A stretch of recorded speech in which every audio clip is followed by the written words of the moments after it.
নমস্কার।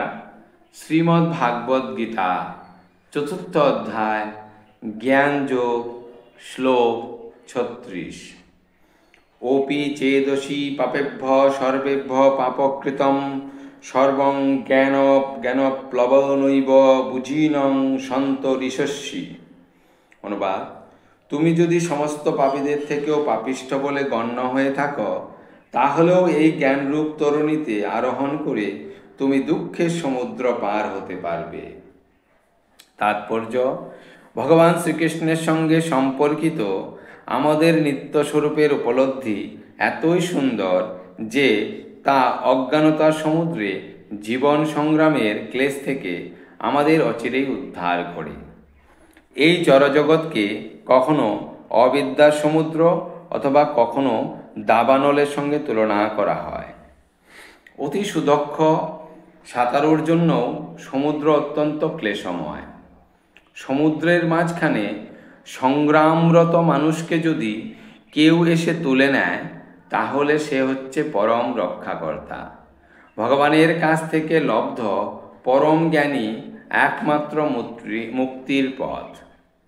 এই ভগবত তত্ত্বজ্ঞান ও কৃষ্ণ ভাবনামৃত রূপ নৌকা অত্যন্ত সরল এবং যুগপৎভাবে তা অত্যন্ত মহিমান্বিত।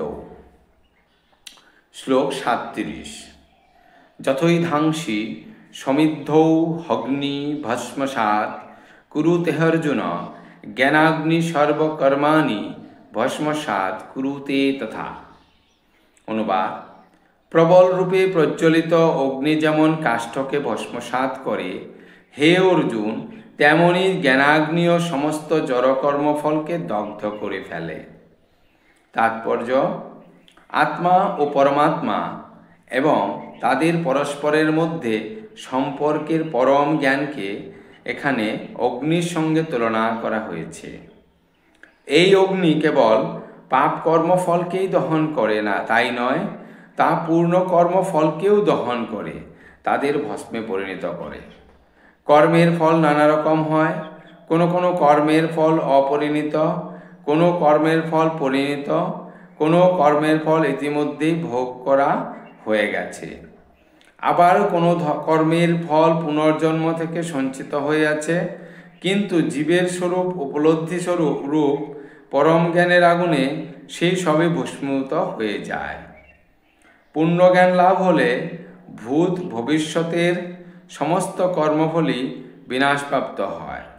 বেদে বৃহদারণ্যক উপনিষদ এ বলা হয়েছে, উক্তৈ উভয়বৈশ্য এতে তরতৎমৃত সাধনী পাপ ও পুণ্য উভয় কর্মফল থেকেই পরিত্রাণ পাওয়া যায়।